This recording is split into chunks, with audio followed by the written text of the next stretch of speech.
Allez, aujourd'hui, je vous raconte comment je me suis aperçue que j'étais physiquement allergique au Robert. Pour de vrai.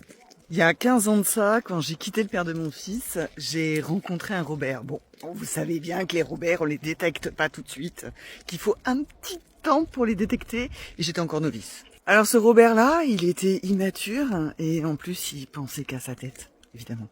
Son but à lui, c'était de faire du vélo et puis de s'amuser. Mais lui, hein, pas avec moi. Inintéressant. Évidemment, c'était pas ça les premiers temps. Hein. Au début, il était parfait, il était merveilleux. Il m'emmenait un week-end partout. Puis tout à coup, hop, le vélo a repris le dessus. Il a essayé de commencer à me refourguer ses enfants hein, pour aller faire du vélo. Bon, ces gamines étaient adorables, hein, mais j'étais pas là pour les garder. Et au bout de 6-7 mois de relation, tous les matins, je déjeunais du café avec une tartine de miel. Et bah tous les matins, dès que je déjeunais, j'avais des plaques rouges sur le cou qui arrivaient.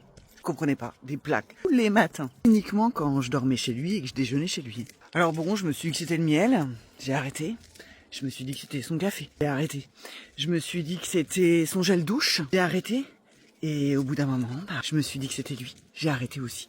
Et mon allergie est partie. Conclusion. Ton corps te parle. Quand il a pas envie de rester dans une situation, il te montre que c'est l'horreur. Donc écoute-le avant qu'il pète un câble. Voilà. J'ai pu reprendre le miel, le café, sans souci. Lui, ciao. Dis-moi si t'as déjà été allergique à un Robert, si t'as créé des pustules, des gratouilles. Et dans tous les cas, tu t'abonnes. Je te fais des bisous.